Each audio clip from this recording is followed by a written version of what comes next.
Okay, so I'm just going to do a quick walkthrough of how I made the cover image for these new brushes. So I'm using one of the texture inkers to just put some texture down on the canvas. These are great for starting out with and just kind of adding some raw texture. Now I'm going to use the color changing brushes to add some more subtle texture in the background.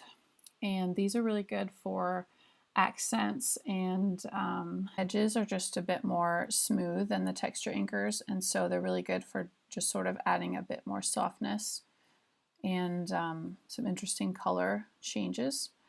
Now I'm adding some circles with the circle dropper, and this is a really fun brush because it's basically just exactly what would happen if you took a paintbrush with a bit of alcohol ink on it and then added it to the canvas, and it gets lighter and bigger the more you press, and you never know quite exactly what you're going to get, which is kind of like real alcohol ink.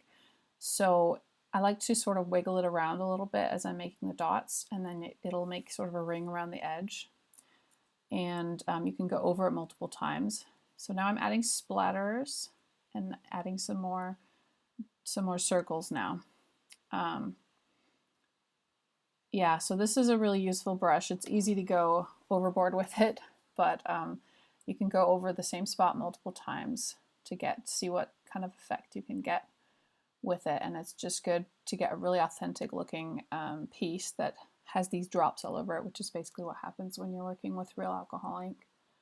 So now I'm gonna add some more splatters with the color splatter brush.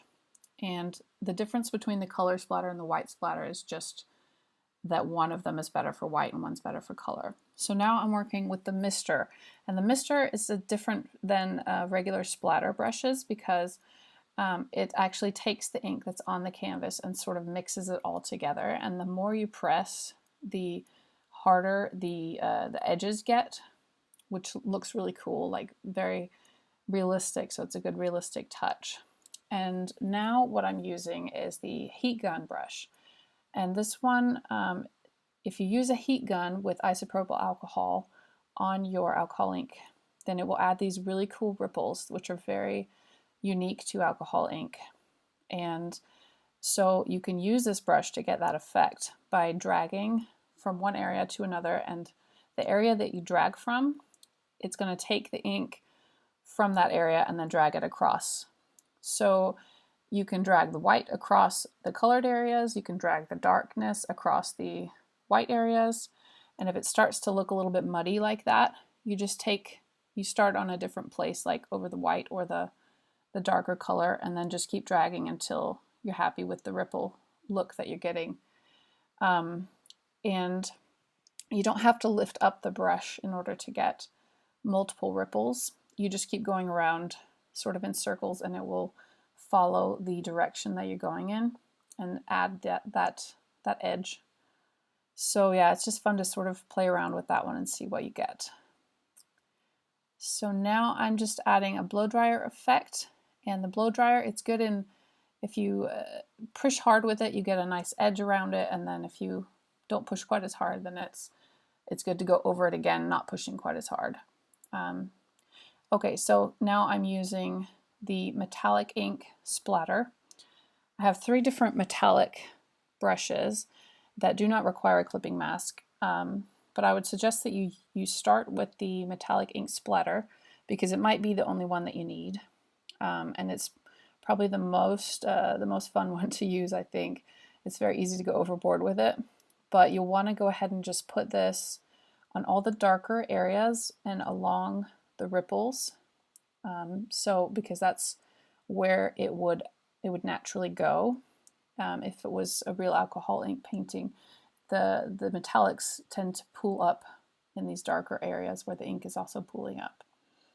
So it's also really good to use it along edges. If for instance, what I've got here is I've used a couple different texture brushes, so you can go along the edges to look like they're blending in together with each other. You can go around the circles with it and just kind of, put it around wherever you want. The thing with these metallic brushes also is that the harder you press, the shinier it looks or the lighter it gets, and you can go over an area multiple times with any one of the 3 metallic brushes. And now I'm adding some bleed with it's called Heavy Bleed Blender, this brush.